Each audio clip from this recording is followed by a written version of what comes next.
Alors bonjour à vous, j'espère que vous allez bien. Aujourd'hui je suis super heureux de vous retrouver pour vous apprendre un tout nouveau tour de magie avec des cartes et un foulard. Voilà, donc c'est parti, on se retrouve tout de suite pour la démonstration. Avant de commencer le tour de magie, je voudrais vous rappeler que j'ai une page Facebook et que vous êtes libre d'aller la voir en tapant Magique pour tous sur Facebook ou bien de cliquer sur le lien qui est dans la description.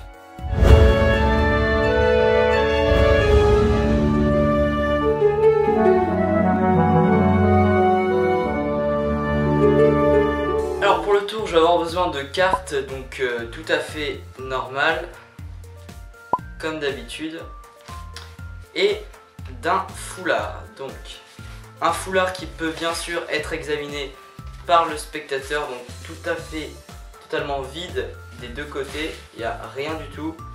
Voilà. Et les cartes bien sûr peuvent être aussi examinées par le spectateur.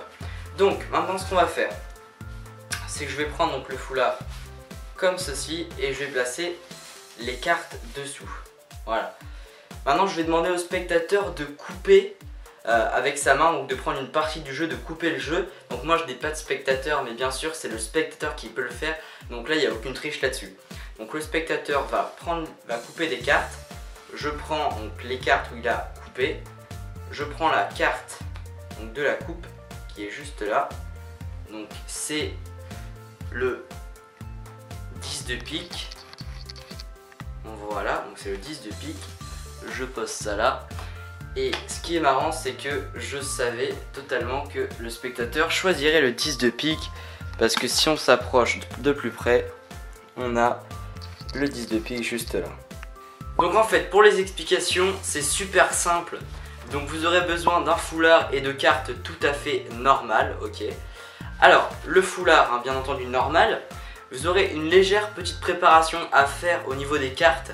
Donc la carte, donc bien entendu c'est un forçage, donc je force une carte. Donc bien entendu depuis le début du tour je sais quelle carte le spectateur va choisir. Alors la préparation ça va être de placer la carte à forcer au-dessus du jeu. Donc moi dans l'exemple c'était 10 de pique, donc je vais placer le 10 de pique en haut, comme ceci. Ensuite donc je suis prêt à commencer mon tour. Je monte les cartes tout à fait normales en évitant de flasher sur le 10 de pique qui est en haut, bien entendu. Ensuite, je prends mon foulard. Donc, je prends mes cartes comme ceci en main. Je prends mon foulard comme ceci. Et en fait, au moment où je vais recouvrir les cartes avec le foulard, je vais tout simplement retourner le jeu comme ceci en le plaçant. Voilà. Donc, on est comme ça. Et au moment de placer le foulard par-dessus, je tourne les cartes comme ceci. Et je recouvre. Voilà. Ensuite, je demande au spectateur de couper le jeu, donc de prendre une partie du jeu. Il prend, ou elle. Et ensuite, en fait, donc là on est comme ça, logiquement. Et donc en sortant les cartes du foulard, on va tout simplement retourner discrètement comme ceci. Et on prend la carte de la coupe et ce sera le 10 de pique, la carte à forcer. Et juste après vous aurez juste à placer une prédiction dans une enveloppe ou un autre endroit, enfin moi je l'avais mis là, mais vous pouvez le mettre là où vous le souhaitez. Voilà, mettez-moi un énorme like en dessous de cette vidéo, partagez cette vidéo à un maximum de personnes et n'oubliez pas de vous abonner. Je vous dis à bientôt et je vous kiffe.